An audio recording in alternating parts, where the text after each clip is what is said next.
এই ব্রাহ্মণবাড়িয়া শহরে আমাদের দেখেছি আমরা অনেক নেতা পালন করেছে যে আমি যদি আন্দোলন শুরু করি বাংলাদেশের ওই ব্রাহ্মণবাড়িয়ায় মসজিদগুলো মাদ্রাসাগুলো থাকবে না, এই কথা বলার সাহস দেখিয়েছে। ঠিক কিনা বলো? 13ই মে ওই শাপলা চত্বরে হেফাজতের কর্মীদের রক্তে সেদিন পিচ ডালাপথকে রক্তে রঞ্জিত করেছে। ঠিক কিনা বলো?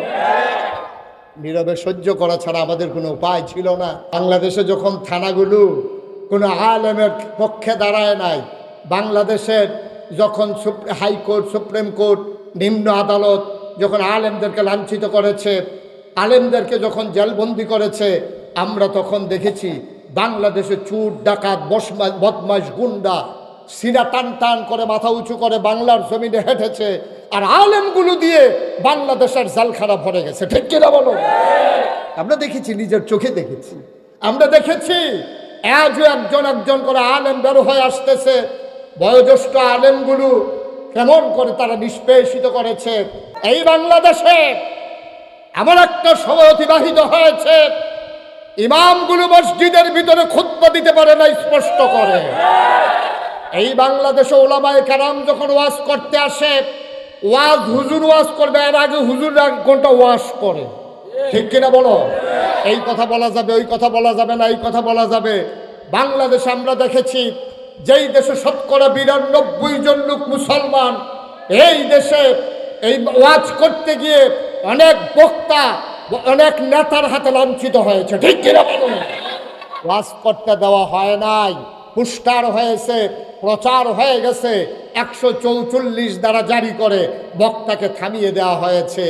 ওই 1500 বছর আগে নবী যখন দ্বীনের দাওয়াত দিলেন, মক্কার কাফেরেরা, বেদিনেরা যেমন করে নবীর কথাগুলো বন্ধ করে দিতে চেয়েছিল, এমন করে একদল মানুষ বাংলাদেশে মুসলমানের ও ইমানদার আল্লাহওয়ালা ওলামায়ে কেরামের কথা বন্ধ করে দিতে চেয়েছিল।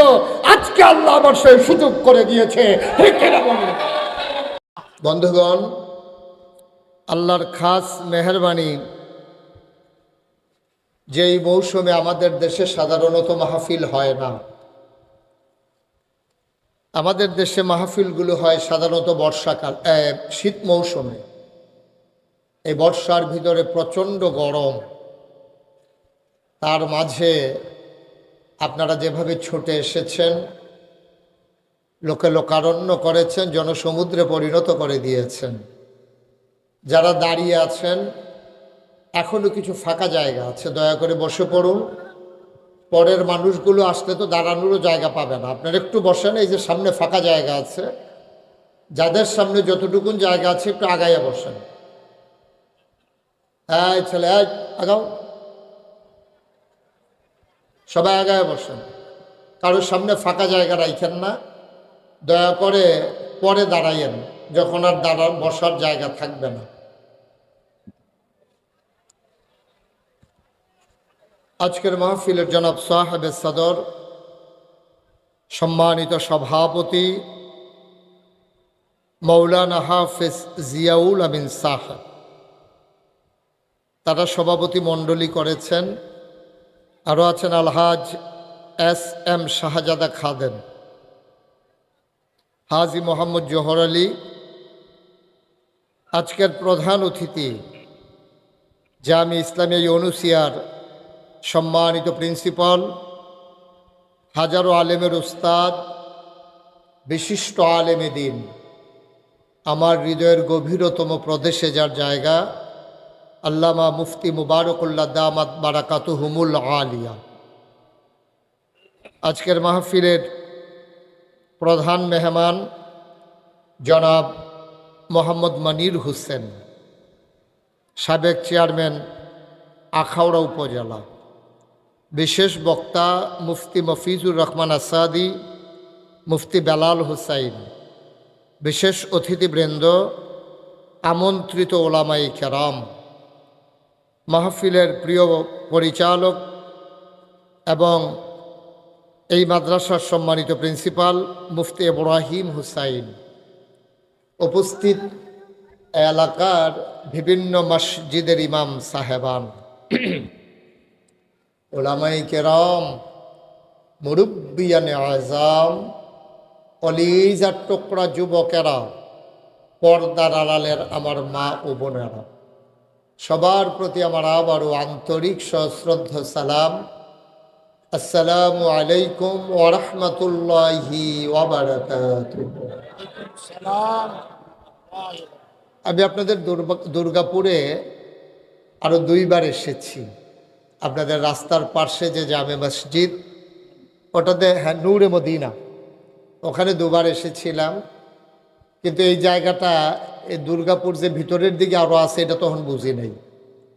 এবার এসে দেখলাম মাশাআল্লাহ সুন্দর একটা এলাকা ভেতরেও আছে। আজকে মাহফিল করার সুযোগ হতো না, মাঠটা যদি মাটির হতো, পাকা হওয়ার কারণে আপনারা সুযোগ পেয়েছেন। কারণ যে বৃষ্টিটা হয়েছে, মাটি হলে কাদা হয়ে যেত। যাই হোক, আল্লাহ আমাদেরকে সুযোগ করে দিয়েছেন, আমরা আবারও পড়ি আলহামদুলিল্লাহ। সবাই পড়েন নাই না? সবাই পড়েন আলহামদুলিল্লাহ। আমি যখন যেটা বলতে বলি সবাই একটু বইলেন, বলেন সুবহানাল্লাহ, বলেন আলহামদুলিল্লাহ, আল্লাহু আকবার। শুকরিয়া আদায় করলাম কার? করব কার? করে যাব কার? লস না লাভ? কম না বেশি? প্রমাণ আছে নাকি নাই? আমার আল্লাহ রাব্বুল আলামিন কুরআনুল কারীমে কত সুন্দর করে ওয়াজ করে দিলেন। আল্লাহ বলেন, লা ইন শাকারতুম লা আযীদান্নাকুম। ও দুনিয়ার মানুষ, নিয়ামত পেয়ে যদি শুকরিয়া আদায় করবে, যেই নিয়ামত পেয়ে শুকরিয়া আদায় করবে, শুকরিয়া আদায়ের কারণে ওই নিয়ামত আমার আল্লাহ আরো বহুত গুণে বাড়িয়ে দেবেন। বলেন সুবহানাল্লাহ। আমার আল্লাহ রাব্বুল আলামিন যা বলেন তা করেন নাকি করেন না? কম কম না বেশি বেশি? প্রমাণ আছে নাকি নাই? কুরআনুল কারীমে 30 পারায় সূরা বুরুজের শেষ অংশে আল্লাহ কত সুন্দর করে ওয়াজ করে দিলেন। আল্লাহ বলেন, ফাআলুন লিমা ইউরিদ। আমার আল্লাহ এমন আল্লাহ, তার যা মন চায় ওই কাজটাকে আমার আল্লাহ বেশি বেশি করে দেন। বলেন সুবহানাল্লাহ। আল্লাহ দুনিয়ার মানুষের মতো না। দুনিয়ার মানুষ বলে একটা, করে আরেকটা, ঠিক কিনা? অসুখে পড়লে একরকম, ভালো হয়ে গেলে আরেক রকম, বিপদে পড়লে একরকম, বিপদ দূর হয়ে গেলে আরেক রকম, নির্বাচনে দাঁড়াইলে একরকম, পাশ করার পরে আরেক রকম, ঠিক কিনা? এটা একটু বেশি ঠিক না? কমন পড়ে গেছে না? আমার আল্লাহ রাব্বুল আলামিন তিনি যা বলেন তিনি তাই করে দেন। তিনি কখনো ওয়াদা খেলাফ করেন না। আমার আল্লাহ নিজেই নিজের ব্যাপারে ওয়াজ করে দিলেন। আল্লাহ বলেন, ইন্নাকা লা তুখলিফুল মিআদ। আমার আল্লাহ এমন আল্লাহ, তিনি যা ওয়াদা করেন, ওয়াদার খেলাফ করা আমার আল্লাহর জন্য শোভা পায় না। বলেন সুবহানাল্লাহ। আমার আল্লাহ রাব্বুল আলামিন এমন আল্লাহ, দুনিয়ার ভিতরে তুমি চেয়ারম্যানের কাছে চাইলে না পাইলে উপজেলা চেয়ারম্যান আছে, উপজেলা চেয়ারম্যানের কাছে না পেলে এমপি আছে, পৌর মেয়র আছে, প্রধানমন্ত্রী আছে, রাষ্ট্রপতি আছে। কিন্তু আমার আল্লাহ এমন আল্লাহ, যে আল্লাহ ছাড়া আর দুনিয়াতে আর একটা সত্তা নাই, ঠিক কিনা? আল্লাহর মতো আর কেউ নাই। তিনি রহমান, তিনি রাহিম, তিনি সত্তার, তিনি গফফার, তিনি আইয়ুব, তিনি ওয়াদুদ। এই আমার আল্লাহ রাব্বুল আলামিন, তিনি যা বলেন তিনি তাই করে দেন। ও মুসলমান, মন দিয়ে শোনো, এই আল্লাহর মতো দ্বিতীয় আর কোনো সত্তা ডাকার মতো নাই, না ইবাদতের মতো আছে, না ডাকার মতো আছে। সুতরাং আমরা সব সময় বলি, লা মা'বুদা ইল্লাল্লাহ, লা মাশুকা ইল্লাল্লাহ, লা মাওজুদা ইল্লাল্লাহ, লা মাকসুদা ইল্লাল্লাহ, লা ইলাহা সবাই বলতে পারলেন না লা ইলাহা। আল্লাহ ছাড়া কোনো মাবুদ নাই, আল্লাহ ছাড়া কোনো মাশূক নাই, আল্লাহ ছাড়া কোনো কিছু মওজুদ নাই, আল্লাহ ছাড়া কোনো মাবুদ নাই, আল্লাহ ছাড়া কোনো ইলাহা নাই। এ আল্লাহ তাবারক ওয়া তাআলা নিজেই নিজের ব্যাপারে ঘোষণা দিলেন, আল্লাহু লা ইলাহা ইল্লাহু। আল্লাহ এমন আল্লাহ যে আল্লাহর মতো আর ইলাহা নাই। যেই আল্লাহ তাবারক ওয়া তাআলা নিজেই বলে দিলেন, লা তা'খুযুহু সিনাতুন ওয়ালা নাওম। আমার আল্লাহ এমন আল্লাহ, তিনি ঘুম তো দূরের কথা, তন্দ্রা পর্যন্ত আমার আল্লাহকে ছুঁইতেও পারে না। বলেন সুবহানাল্লাহ। আল্লাহর পরিচয় দিতে গিয়ে আল্লাহ তাবারক ওয়া তাআলা কোরআনুল কারীমে 30 পারায় একটা সূরা টোটাল আল্লাহর জন্যই আল্লাহ তাবারক ওয়া তাআলা নাজিল করে দিয়েছেন। আল্লাহ বলছেন, কুল, হে নবী আপনি বলে দেন, হুয়াল্লাহু আহাদ, আল্লাহ হচ্ছেন এমন আল্লাহ, তিনি এক এবং অদ্বিতীয়। বলেন সুবহানাল্লাহ। আল্লাহর সমকক্ষ কেউ নাই এবং তার দ্বিতীয় কেউ নাই, তিনি এক, একক এবং অদ্বিতীয়। কুল হুয়াল্লাহু আহাদ আল্লাহুস সামাদ, আর তিনি হলেন অমুখাপেক্ষী, তিনি কারো মুখাপেক্ষী না। দুনিয়ার মানুষ যত দেখবেন মন্ত্রী হোক, এমপি হোক, আর জগৎ বিখ্যাত রাজা বাদশাহ হোক, এমন একজন মানুষ পাবেন না যিনি অন্যের উপরে মুখাপেক্ষী না। ঠিক কিনা? আপনি যদি একটা যত বড় আপনি মালিক হন, যত কোটিপতি হন, যত টাকার আপনি মালিক হন, যত সম্মানের আপনি অধিকারী হন, যত ক্ষমতার আপনি অধিকারী হন, আপনি কিন্তু এই কারো না কারো মুখাপেক্ষী। আপনার কোটি কোটি টাকা আছে, আপনি যদি বলেন আমি কারো মুখাপেক্ষী না, তাইলে আপনি যে কাপড় পরেন, এই কাপড়টা তো আপনি বানান না। এই কাপড়টা এক জায়গা থেকে কেনা লাগে, সেলাই করার জন্য আপনি দর্জির কাছে যাওয়া লাগে, ময়লা হয়ে গেলে ধোয়ার জন্য ধোপার কাছে যাওয়া লাগে, আবার ইস্ত্রি করার জন্য আপনার লন্ড্রিতে যাওয়া লাগে। তাইলে আপনি এক গায়ের পাঞ্জাবি নিয়ে আপনি কত মানুষের কাছে ধরা, চিন্তা করে দেখেন। আপনি কিন্তু কখনোই একা একা আপনি একেবারে স্বয়ং সম্পূর্ণ হয়ে দাঁড়াই যাবেন, এই সুযোগ আপনার নাই। আপনি কোনোভাবে না কোনোভাবে মুখাপেক্ষী। আপনি যদি বলেন আমি কারো কাছে যাওয়া লাগে না, তাহলে আপনি যে ভাত খান, এই চালগুলা কিনে আনা লাগে। এই চালগুলা কেউ না কেউ রান্না করে দেয়, এই চালগুলা রান্না করে ভাত করে দেয়। আপনি যে মাছ খান, কেউ না কেউ চাষ করে। এই মাছ এমনি চাষ হয় না, কেউ না কেউ এই মাছের খাবারের জন্য ফ্যাক্টরি দিয়ে রেখেছে, ওই ফ্যাক্টরিতে আবার শ্রমিক কাজ করে। এমন করে সকল ক্ষেত্রে আমরা মানুষের মুখাপেক্ষী, কেউ অমুখাপেক্ষী না, একমাত্র আল্লাহ ছাড়া। ঠিক কিনা বলেন? এটা কারণ আছে, আল্লাহ মুখাপেক্ষী না হওয়ার কারণ আছে। একটু খেয়াল করে শুনতে হবে, মনোযোগ দিয়ে। যেহেতু আল্লাহ সুযোগ করে দিয়েছেন, আমরা পুরাটা সময় কাজে লাগাতে চাই ইনশাআল্লাহ। আল্লাহ যেন কবুল করে। সবাই পড়েন আমিন, জুড়ে পড়েন আমিন। আল্লাহ মুখাপেক্ষী না হওয়ার কারণ কি? এখন আপনি কাপড় পরতে গেলে না আপনি দোকানে যাওয়া লাগে, কাপড় সেলাই করতে গেলে না আপনার টেইলারের কাছে যাওয়া লাগে। এখন আল্লাহ তো এমন আল্লাহ, তিনি নিজেই বলেছেন তিনি লাম ইয়ালিদ ওয়ালাম ইউলাদ, তিনি কারো থেকে জন্ম নেন নাই, তিনি কাউকে জন্ম দেন নাই। সুবহানাল্লাহ বলবেন না? জোরে বলেন সুবহানাল্লাহ। তো তিনি, তার খাওয়া লাগে না। এই ছেলেরা, এই দুটা ছেলে খুব বিরক্ত করতেছে, এই তোমরা দুইজন বিরক্ত করবা না, চুপ করে তাকাই থাকো, ভাল না লাগলে আস্তে করে উঠে যাবা, মাহফিলের পরিবেশ নষ্ট করবা না। বলেন আলহামদুলিল্লাহ। যেই কথাটুকুন বলতেছিলাম, এত নড়াচড়া করো না। পড়তেছো তুমি এখন হাফখানার ফলাফেন ফরতে ফরতে এমন অভ্যাস হয়েছে, ভাত খাইতে লইল নলা ফিসে দিয়া যাইয়া লড়ে যে বেশি, তো মনে করছে সামনে মাথা তো গিয়া রয়েছে ফিসে, এর বইয়া রয়েছে হুদুদি লড়ক হত্যা। বলেন আলহামদুলিল্লাহ, জোরে বলেন আলহামদুলিল্লাহ। তো যেই কথাটুকুন বলতেছিলাম, আল্লাহ তাবারক ওয়া তাআলা হচ্ছেন এমন আল্লাহ, তিনি কারো থেকে জন্ম নেন নাই, অর্থাৎ ওনার আব্বা আম্মা নাই। সুবহানাল্লাহ বলবেন না? আবার তিনি কাউকে জন্ম দেনও নাই।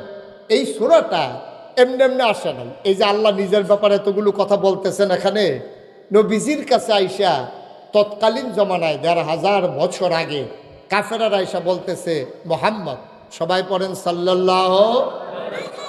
একটু খেয়াল করে এদিকে তাকান, এত দিকে অন্যদিকে তাকানোর দরকার নেই। নবীর নাম আসলে কি পড়তে হয়? জোরে পড়েন। আপনারা যারা হাতে ধরে রেকর্ড করতেছেন দয়া করে মোবাইলগুলো বন্ধ করে ফেলেন। এভাবে রেকর্ডও হবে না, আপনার ওয়াজও শোনা হবে না। ইউটিউবে হাজার হাজার ওয়াজ আছে, বন্ধ করো। হাতে মনে করছে তারারে কইছে, আমারে দর কইছে না। সবাই যারা হাতে ধরে রেকর্ড করতেছেন বন্ধ করে ফেলেন। আপনি না ওয়াজ শুনতে পারতেছেন, বন্ধ করেন। আপনি কথাও শুনতে পারতেছেন না, রেকর্ডও হচ্ছে না। এইভাবে কাপা কাপা হাতে হয় না। অনেক কষ্ট করে ভিডিওতে ইউটিউবে যে দেখেন, অনেক কষ্টের ফসল। এখানে রেকর্ড করা হচ্ছে, এটাকে আবার সেখানে গিয়ে এডিট করা হয়, অনেক কিছু করার পরে এরপরে আপনাদের কাছে আসে। আপনি মনে করছেন তারা যেমন করে আমিও বোধ হয় দুইটা রাখলে হয়ে যাচ্ছে, জ্ঞান এত সোজা না।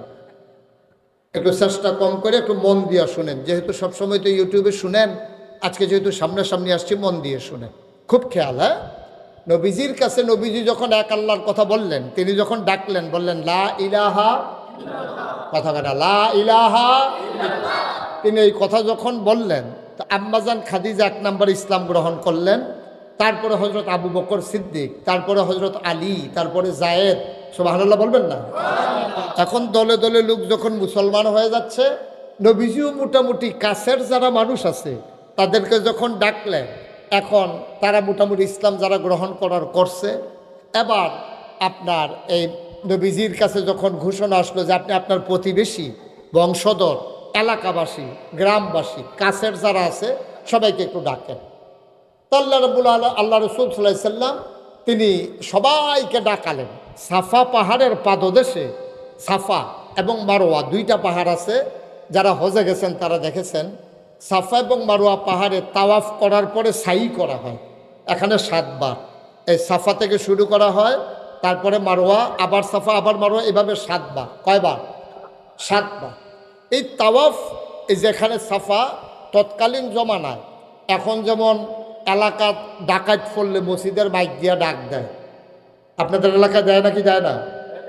ডাকাইতেছে এলাকার ভিতরে মসজিদের মাইক দিয়া ডাক দেয়। তৎকালীন জমানায় মানুষের যদি কোনো বিপদ আপদ হইতো, কোনো সাহায্যের দরকার লাগতো, তখন মানুষগুলো আপনার সাফা পাহাড়টা উঠা ডাক দিত, ভাই আপনারা কে কোথায় আছেন, দৌড়াই আসেন।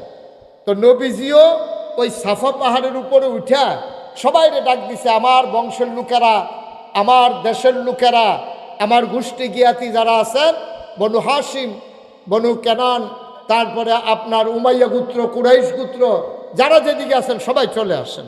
সব যখন আসছে, আসার পরে নবীজিকে জিজ্ঞেস করলেন যে আপনি কেন আমাদেরকে ডাকাইছেন? তো নবীজি বললেন যে আমি যদি বলি যে পাহাড়ের ওই পারে, যেই পাহাড়টা, ওই পাহাড়টার ওই পারে একটা বাঘ বসে আছে, হিংস্র জন্তু জানোয়ার, তোমরা কি বিশ্বাস করবা না? সবাই চিৎকার করে বলো, অবশ্যই বিশ্বাস করি, কারণ তুমি হচ্ছ আল আমিন, তুমি সত্যবাদী, তুমি আমানতদার, তুমি কখনো মিথ্যা বলো না। সুবহানাল্লাহ বলবেন না? তো তোমার কথা তো অবিশ্বাস করার কোনো কারণ নাই। নবীজি বললেন, আর চাইতে বড় বিপদ হলো তোমরা যে 360 দেব দেবীর পূজা করো, এই পূজা বাদ দিয়া এই পূজা যাদের করো তারা কোনো উপকার করতে পারে না। সুতরাং এক আল্লাহ, লা ইলাহা মুহাম্মাদুর রাসূলুল্লাহ, এই কথা যখন নবীজি ঘোষণা দিলেন, এবার আপনারা বলেন, খুব খেয়াল করে শুনেন, আমি যখন যেটা বলি জবাব দিয়ে। এই কথা নবীজি বলার পরে লা ইলাহা মুহাম্মাদুর, এই কথা বলার সাথে সাথে আবার মক্কার যারা কাফের ছিল, এখন সবাই মিলে গুনগুন সমালোচনা শুরু করে দিল। আরে এতদিন আমরা তারে আদর করছি, খুরমা খাজুর খাওয়াইছি, জমজমের পানি খাওয়াইছি, বাপ নাই, তারে আমরা আদর যত্ন করছি, আর এই মানুষটা আজকে আমাদের দেব দেবী আমরা বছর বছর ধইরা যাদের পূজা করি, সে বলতেছে ওই দেব দেবীর নাকি পূজা করা যাবে না, লা ইলাহা ইল্লাল্লাহ মুহাম্মাদুর রাসূলুল্লাহ, এবং সে নিজেই নাকি নবী। এখন আবু জেহেল, আবুল আহাব তারা চিন্তা করলো, আমরা তো ওর চাচা, টাকা পয়সাও ভালো, ছেলে মেয়ে আছে, বয়সও হয়েছে, তো ও নবী হয়ে যায়, আর আমি আবু জেহেল, আমি আবুল আহাব রে আল্লাহ দেখেনে হেরে খুঁজে বাইর করছে, আর লোক বিচারা পায় নাই, সে নবী। এখন মক্কার মানুষগুলো সবাই নবীর উপরে আক্রমণ করতে চাইল। এর ভিতরে কাফেরদের যিনি তখন নেতা ছিলেন, কাফেরদের যে সংসদ ছিল তার নাম হলো দারুন নাদওয়া, আর সেটার যিনি প্রধান ছিলেন তার নাম ছিল আবু জাহেল। আবু জাহেল চিন্তা করলো যে মোহাম্মদ যে নিজে নবুয়ত দাবি করলো, আল্লাহ ছাড়া কোনো মাবুদ নাই বলে দিল, এখন যদি চুপ করে থাকি, আমরা যদি কেউ কথা না বলি, তাহলে এদের প্রমাণ হয়ে যাবে আমরা মেনে গেলাম, এটা তো মেনে নেওয়া যায় না। এখন আবু জেহেল নবীজির দিকে তেরে মেরে যায় ঘুষি মারার জন্য, নাউজুবিল্লাহ বলবেন না, নবীজির উপরে আঘাত করার জন্য, আর লোকজন তারে ধৈর্য রাখে। তা আমাদের দেশেও দেখবেন দুইজনে ঝগড়া লাগে, তাইলে যদি ধরুন না থাকে দেখবেন ঝগড়াটা জমে বেশি। আর যদি আলগা দুইজন থাকে আর ঝগড়া লাগে, দুই তিনটা খাইয়া দুইজনে দেখবেন যে আস্তে করে দুইজন দুই দিকে জায়গা। ধরুনটা থাকলে ঝগড়াটা জমে বেশি, আর ধরুনটা যদি বেরিয়েইতে হয় তাহলে তো কোনো কথাই নেই, ঠিক কিনা কন? এখন আবু জেহেলটা ধরে রাখে, আর আবু জেহেল যেন রুইখা যায়, কিন্তু নবীজির গায়ে হাত তোলার সাহস নাই। কেন সাহস নাই? সে চিন্তা করছে মোহাম্মদের গায়ে যদি আমি হাত উঠাই, মোহাম্মদের চাচা আমির হামজা, মোহাম্মদের চাচা আবু তালেব, মোহাম্মদের চাচা আবুল আহাব, তারা যদি আমার ফিরাইয়া ধরে, রক্তের টান, ভাতিজা, বাপ নাই, এই বাপ হারা সন্তানদারে তো তারা এমনি ছেড়ে দেবে না, ফিরাইয়া যদি ধরে আমি আবু জেহেল, তাদের হাত থেকে বাঁচার কোনো উপায় নাই, ঠিক কিনা কম? কারণ এই চিন্তায় আবু জেহেল যায় কিন্তু দেয় না। তখন আবু জেহেল এইভাবে বারবার যখন এমন করে, তৎকালীন জমানায় আরেক নেতা নাম হলো আবুল আহাব, নবীর আপন চাচা, সে আবার একটা পাথর নিয়ে নবীজির দিকে ঢিল মারছে এবং জঘন্য একটা গালি দিছে, বলছে ইয়া মোহাম্মদ তাব্বালাক, ও মোহাম্মদ তোমার ধ্বংস হোক, নাউজুবিল্লাহ বলবেন না। এই জঘন্য গালিটা দেওয়ার পরে আর পাথরটা যখন মারছে, পাথরটা গড়াইতে নবীর কাছে আইসা কদম মুবারকের কাছে থেমে গেছে, পাথর আর নবীর গায়ে লাগে নাই, কিন্তু গালিটা সবাই শুনছে, ইয়া মোহাম্মদ তাব্বালাক, ও মোহাম্মদ তোমার ধ্বংস হোক, এই কথা বলে যখন গালি মারছে, নবীজির মনে খুব কষ্ট লাগছে, আহারে আব্বা নাই, আমার চাচা তো আছে, আর আমার চাচা এতগুলো মানুষের সামনে এত বড় গালি দিল। নবীর যার নিকটবর্তী যারা মুসলমান, নতুন যারা মুসলমান, তারাও খুব কষ্ট পাইল, তারা নবীর কাছে পরামর্শ চাইল, আমরা কি বিরোধিতা করব? নবীজি বললেন, হ্যাঁ, আমরা এখন মাইনরিটি, ওরা হলো মেজরিটি, এখন আমরা যদি তাদেরকে প্রতিবাদ করতে যাই, এই প্রতিবাদের কারণে আমরা মাইর খাবো, তাদেরকে মাইর দিতে পারবো না, সময় একদিন আসবে, ঠিক কিনা বলেন? এই বাংলাদেশে এমন একটা সময় অতিবাহিত হয়েছে, ইমামগুলো মসজিদের ভিতরে খুতবা দিতে পারে না, স্পষ্ট করে।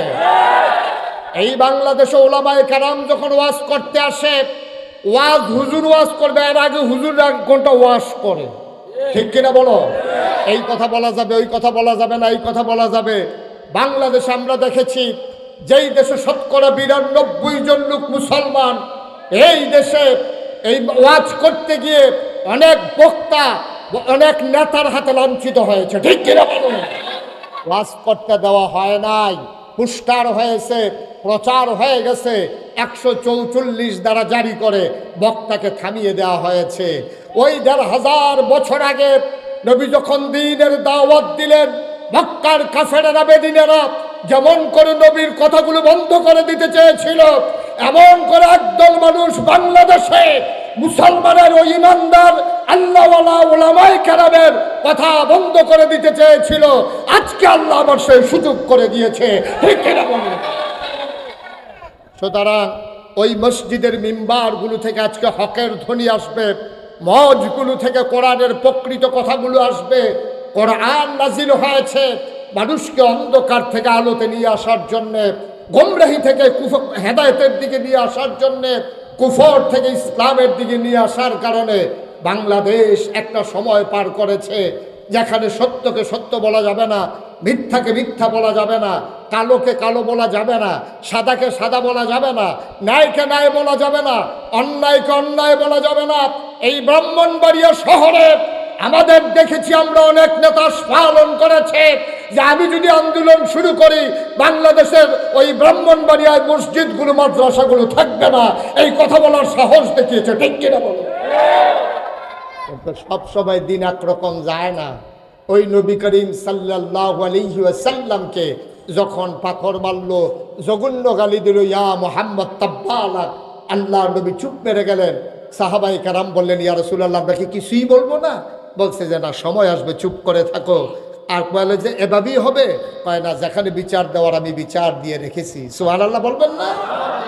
নবীজি আস্তে করে উঠে চলে গেলেন, চোখের পানি মুছলেন।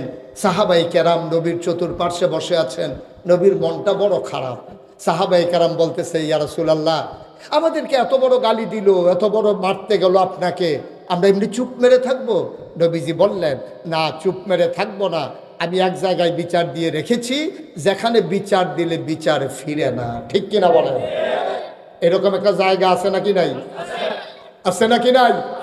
বাংলাদেশে যখন থানাগুলো কোনো আলেমের পক্ষে দাঁড়ায় নাই, বাংলাদেশের যখন হাইকোর্ট, সুপ্রিম কোর্ট, নিম্ন আদালত যখন আলেমদেরকে লাঞ্ছিত করেছে, আলেমদেরকে যখন জেলবন্দি করেছে, আমরা তখন দেখেছি বাংলাদেশে চুর, ডাকাত, বদমাশ, গুন্ডা সিনা টান টান করে মাথা উঁচু করে বাংলার জমিনে হেঁটেছে, আর আলেমগুলো দিয়ে বাংলাদেশের জালখানা ভরে গেছে। ঠিক কিনা বলো?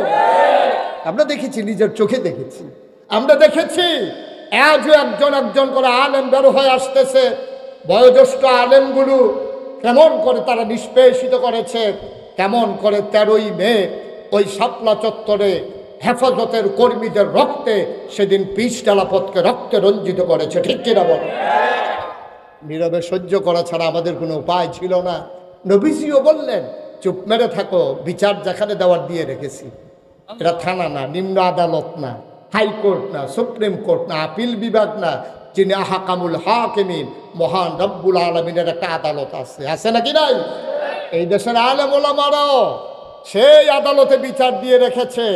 মুরব্বী আলেমেরা জায়নামাজ ভিছিয়েছে মসজিদের ভেতরে, সাজদায় দিয়ে কেঁদেছে, কারণ তারা জানে নবীজি বলেছেন, লা হিজাবা বাইনাহু ওয়া বাইনাল্লাহ, ওই মাজলুমের সাথে আর আল্লাহর সাথে কোনো পর্দা নাই। ডাক দিতে দেরি, কবুল হতে দেরি নাই। ঠিক কিনা বল? তো তারা ডাক দিয়েছেন কার কাছে? কথা কয় না, কার কাছে? বিচার দিচ্ছেন কার কাছে? তো হুজুররা এটা পাইলো কই যে আল্লাহর কাছে যে বিচার দেওয়া লাগে, এটা পাইছে নবীজির কাছে। ঠিক কিনা বলো? নবীজি এটাই করছে, চুপ মেরে বসে আছে। বলছে যে, ইয়া রাসূলুল্লাহ, বিচার কি দেওয়া হয়ে গেছে? কয়, বিচার দিয়ে রেখেছি আল্লাহর দরবারে। এখন বিচার তো দেওয়া হয়ে গেছে। নবী চুপ মেরে আছে, সবাই মিলে বসে আছে। ওই দিক দিয়ে কাফের বেদিনেরা মজা মারতে আছে। আবু লাহাব তার কর্মী বাহিনীরে বলতে আছে, এই মোহাম্মদ রে যে ঢিল মারছিলাম, এটা কেমন হয়েছে? ভাই সাহেব, বড় বড় তো গেছিল, কিন্তু শক্তি কম। এটা দুধ ডিম খান না, দুধ মুধ খাইয়েন, তাইলে এটা শক্তি হইব। আপনি ঢিল মারছেন, এটা তো ফায়ার কাছে গিয়ে থাইমা গেছে, গায়ে তো আর লাগে নাই। কই দিছিলাম তো জোরে, আগ বইল না কি লেগে, এটা তো বুঝলাম না। এরকম আলাপ সালাপ চলতে আছে। এর ভিতরে হঠাৎ করে নবীজির কাছে সালাম দিলেন। নবী বললেন, ওয়ালাইকুম আসসালাম। সাহাবায়ে কেরাম তো বুঝলেন না কাকে সালাম দেওয়া হলো। নবীজির কাছে জিবরাইল কানের কাছে এসে সালাম দিয়ে দিলেন, আসসালাতু আসসালামু আলাইকা ইয়া রাসূলুল্লাহ, আসসালাতু আসসালামু আলাইকা ইয়া হাবিবাল্লাহ, আসসালাতু আসসালামু আলাইকা ইয়া শাফিয়াল মুজনিবিন, আসসালাতু আসসালামু আলাইকা ইয়া রাহমাতাল লিল আলামিন। সুবহানাল্লাহ বলবেন না? আল্লাহর নবী বললেন, ওয়া আলাইকুম আসসালাম। সাহাবায়ে কেরাম চমকে উঠলেন, তারা থমকে দাঁড়ালেন, তারা আশ্চর্যান্বিত হয়ে গেলেন। নবী কার সালামের জবাব দিলেন? কাউকে তো দেখি না। হঠাৎ করে নবী মুচকি হাসলেন, সাহাবায়ে কেরামকে বললেন, তোমরা জানতে চেয়েছিলে আমাকে যে ঢিল মারা হলো, গালিগালাজ করা হলো, আমি বিচার দিয়েছি কিনা জানতে চেয়েছিলে। বিচার আমি জায়গা মতো দিয়ে রেখেছিলাম। জবাব চলে আসছে আহকামুল হাকিমিন থেকে। আল্লাহ তাবারক ওয়া তাআলা এবার জিবরাইলের মাধ্যমে নবীর কানে কানে বলে দিলেন। জিবরাইল বলেন, ইয়া রাসূলুল্লাহ, আপনি কি আল্লাহর দরবারে কোনো বিচার দিয়েছিলেন নাকি? আল্লাহর নবী কয়, হ্যাঁ। ওই আবু জাহেল, আবু লাহাব যখন আমাকে ধ্বংস করতে চাইল, আমাকে যখন বলল, ইয়া মুহাম্মদ তাব্বালাক, আমি নবীর আল্লাহর দরবারে বিচার দিয়েছিলাম। এবার জিবরাইল আলাইহিস সালাম এসে কয়, আপনার বিচারের রায় আল্লাহ পাঠিয়ে দিয়েছে। সবাই ঘুমাই গেছেন না? এইরকম একটা কথা সুবহানাল্লাহ না কইলে এত ভালো জায়গা পাইবেন কখনো আপনারা? এদিকে ঘুরে বনফাসে একটা ঘুরান, এত দিকে চাইয়েন না, আমার দিকে চাইয়া থাকে। আমি তো আপনার দিকে চাই, আমি দেখি এইদিকে চাইয়া রয়েছেন তো, ওই চাইতাম। আমিন কন, জোরে কন। জিব্রাইল আইসা কয় হ্যাঁ রাসূল, আল্লাহ রাসূল আপনি কি আল্লাহর কাছে কোনো বিচার দিছিলেন? কয় যে বিচার তো একটা দিছিলাম। কি হয়েছে? কয় রায় তো আল্লাহ পাঠাই দিছে। সুবহানাল্লাহ বলবেন না? রায় চলে আসছে তো তাড়াতাড়ি। কয় হ্যাঁ, এটা দ্রুত আদালত, ট্রাইব্যুনাল, এখনো দেরি নাই। রায় লগে লগে রাতের 3টার সময় ট্রাইব্যুনালে বিচার হয়ে যায়। কয় কি বিচার আসছে, জবাব কি আসছে? এই জবাবটা আমরা সবাই জানি। হ্যাঁ, সবাই মিলে আমরা পড়ি। কোরআনে ঢোকার আগে মারদুদ শয়তান থেকে ফেটে হচ্ছে যিনি রহমান যিনি রহিম, তার নামে চলো শুরু করি, সবাই পড়ি। أعوذ بالله من الشيطان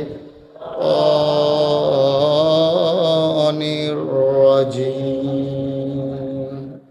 بسم الله الرحمن الرحيم تبت يدا أبي لهب وتب ما أغنى عنه ماله وما كسب سيصلى نارا ذات لهب وامرأته حمالة الحطب في جيدها حبل من مسد সুবহানাল্লাহ। আল্লাহ ডাক দেয়া কয়, ও নবী আমার, তাব্বাত ইয়াদা, তাব্বাত মানে ধ্বংস হয়ে গেছে, ইয়াদা দুই হাত, আবি লাহাব আবু লাহাবের। সুবহানাল্লাহ বলবেন না? আবু লাহাব যেই হাতে ঢিল মারছিল, আল্লাহ হুকুম করে দিলেন, রায় দিয়ে দিলেন, বিচারের রায় প্রকাশ হয়ে গেল। আহকামুল হাকিমিন তার মেসেঞ্জার জিব্রাইলকে দিয়া, যিনি সেই দিন মাজলুম নবীজির কাছে বিচারের রায় পৌঁছে দিলেন, বললেন তাব্বাত ইয়াদা, ধ্বংস হয়ে গেছে দুই হাত, আবি লাহাব আবু লাহাবের, ওয়াতাব এমন ধ্বংস হয়ে গেছে ট্রমা সেন্টারে নিতে পারবা, কবিরাজের বাইত নিয়ে চটি বাঁধতে পারবা, গলায় হাত ঝুলাই দিতে পারবা, এমন ভাঙ্গা ভাঙছে আর কোনো দিন জোড়া লাগবে না। আর দুই হাত ধ্বংস হয়ে গেছে। এখানে কথা আছে, আবুল আহাব যখন ঢিল মারছিল তখন কি দুই হাতে ঢিল মারছিল না এক হাতে ঢিল মারছিল? কথা বুঝেন নাই আমার? আমি তো বুঝে ওয়াজ করতে পারবো না ভাই, সব সুপ মাইরা ডিব্বা যেমন বইয়া রয়েছে, কি লিখে যে আল্লাহ জান। একটু জবাব দিয়ে, যখন ঢিল মারছে এক হাতে দিছে না দুই হাতে দিছে? এক হাতে ঢিল মারছে। এখন আল্লাহ কি কয়? তাব্বাত ইয়াদা, ধ্বংস হয়ে গেছে দুই হাত। আবুল আহাব কইছিল ইয়া মোহাম্মদ তাব্বালাক, ওই যেই শব্দটা দিয়া গালি দিছে আল্লাহ এই শব্দটা দিয়া আয়াত নাজিল করছে। সুবহানাল্লাহ বলবেন না? শব্দ ওইটাই। আবু জেহেল বলছিল ইয়া মোহাম্মদ তাব্বালাক, ও মোহাম্মদ তোমার ধ্বংস হোক, আর আল্লাহ কয় তাব্বাত, ধ্বংস হয়ে গেছে। সে কইছিল ধ্বংস হোক, আর আল্লাহ কয় ধ্বংস হয়ে গেছে। ইয়াদা দুই হাত, আবি লাহাব আবু লাহাবের এমন ধ্বংস হওয়া হইছে যে এই হাত আর কোনো কাজেও লাগবে না। সুবহানাল্লাহ বলবেন না? এখন প্রশ্ন হলো, আল্লাহ যে কইল দুই হাত ধ্বংস হয়ে, এখানে বাচ্চারা আওয়াজ, আল্লাহ যে বলল দুই হাত ধ্বংস হয়ে গেছে, তো আবু লাহাব কি ঢিল মারছিল দুই হাতে না এক হাতে? তা এক হাতে ঢিল মারছে, এখন এক হাতের যেই বিচার করার এই বিচার করুক। আল্লাহ দুই হাতের বিচার করবে কেন? ঢিল মারছে এক হাতে, বিচার করবো দুই হাতের, এটা কারণটা কি? মুফাসসিরিনে কেরাম কয়, তোমরার মতো বুঝ লইয়া আল্লাহ চলে না। আল্লাহর একটা আলগা বুঝ আছে নাকি নাই? আল্লাহ যা বুঝে আমরা কি তা বুঝি? বুঝেন আল্লাহ তাবারক ওয়া তাআলা বুঝ করে কইছে দুই হাত ধ্বংস হোক। কারণ হচ্ছে মুফাসসিরিনে কেরাম কয়, যখন কোনো মানুষ ঢিল মারে, দেখবেন এই বাংলাদেশে যখন ক্রিকেট খেলে, ক্রিকেট খেলার সময় যে বোলার, সে যখন বল করে অনেক দূরে চইলা যায়, দূরে চইলা তখন একটা হাতে বলটা ধরে রাখে, আর এক হাত শৈলের লোকে গামছা দিয়া বান্ধা লয়, কথা নাকি দড়ি দিয়া বান্ধা লয় না? যেহেতু বল করবো এক হাতে, সেই হাতের কি দরকার? এটা কি বান্ধা লয়? তাইলে সে করে কি, এক হাতে বলটা লইয়া আর এক হাতে দুনো হাত ঘুরাইতে ঘুরাইতে ঘুরাইতে ঘুরাইতে এরপরে গিয়া বলটা করে। তাইলে বোঝা গেল বল করে এক হাতে, হেইল কয় আর এক হাতে। ঠিক কিনা কও? তাইলে এই জন্য একটা কোনো দোষী না। আবুল আহাবের ঢিল মারছে এক হাতে আর এই হাতে জোর জুগাইছে, এই জন্য আল্লাহ কইছে তাব্বাত ইয়াদা, ধ্বংস হয়ে গেছে দুই হাত। সুবহানাল্লাহ বলবেন না? যদিও দুই হাতে ঢিল মারছে না, কিন্তু এক হাতে ঢিল মারার ক্ষেত্রে সেই হাতের ভূমিকা আছে। যদিও হাতে দুই হাতে বল করছে না, কিন্তু বল করছে এক হাতে, আরেক হাতে আপনি ঘুরে ঘুরে ঘুরে ঘুরে গিয়া সেটা, এরপরে আপনার গিয়া সেটা বল করে। তাইলে মাছ ধরুন্নার যেই বাঘ, দুলারা হুন্নারও হেই বাঘ, ইটা দেউন্নার যেই বাঘ, হেইও কৌন্নারও হেই বাঘ। এর লেগে আল্লাহ কইছে দুই হাত ধ্বংস হয়ে গেছে। সুবহানাল্লাহ বলবেন না? আল্লাহ কথা কয় কম, আল্লাহ বুঝায় বেশি। আল্লাহ বাচ্চাটারে বসন্ত,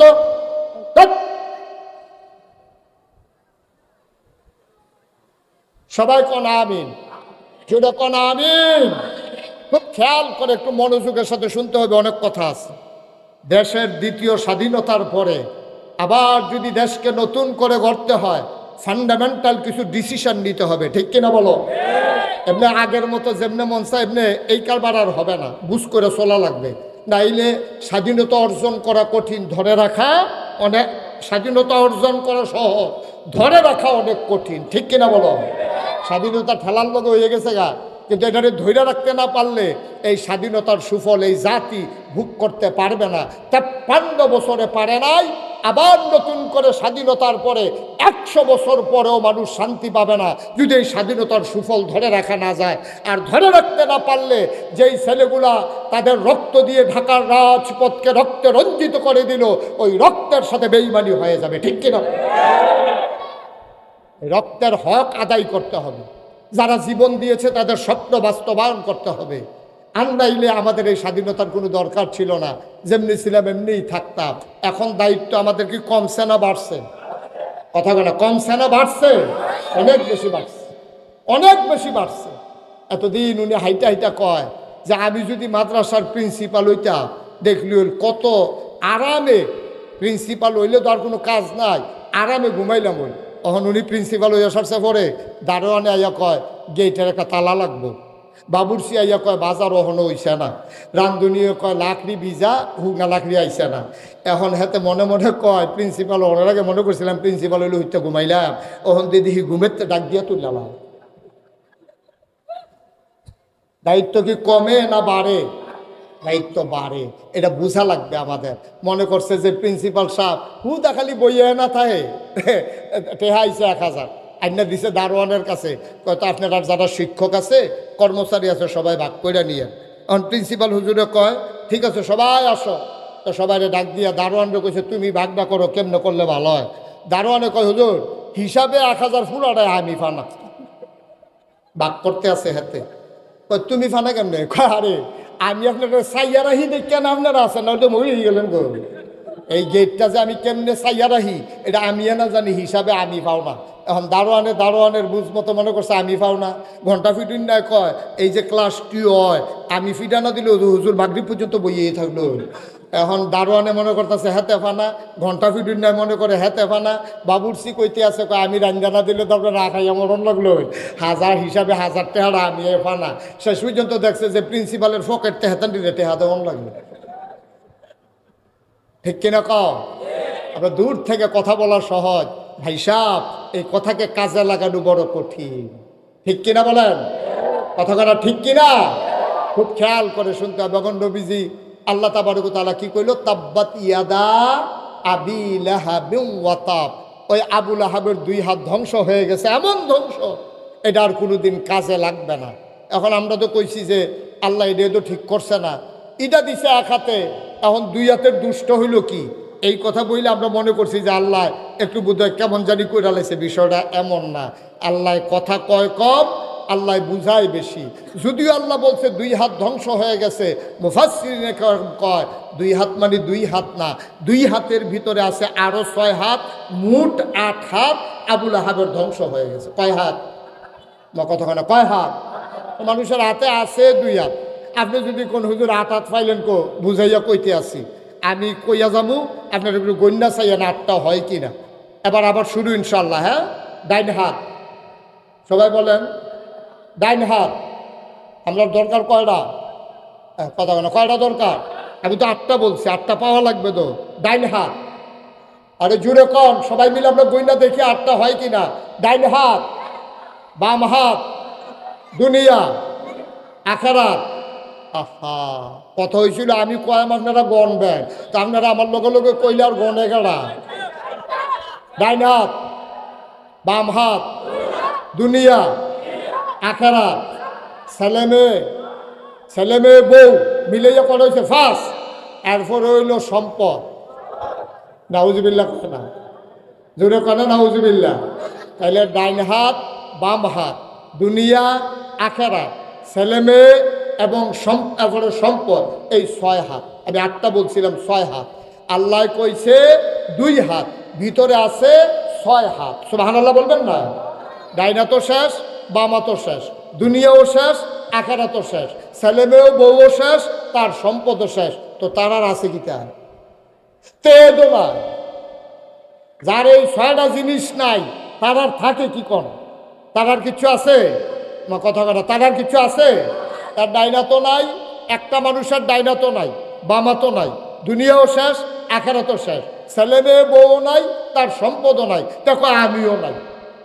তার আর কোনো কিছু দরকারে নাই। এই 6টা জিনিস আল্লাহ তাবারক ওয়া তাআলা নির্ধারণ করে দিয়েছেন, তার আর এই 6টা জিনিস কোনো কাজে লাগবে না।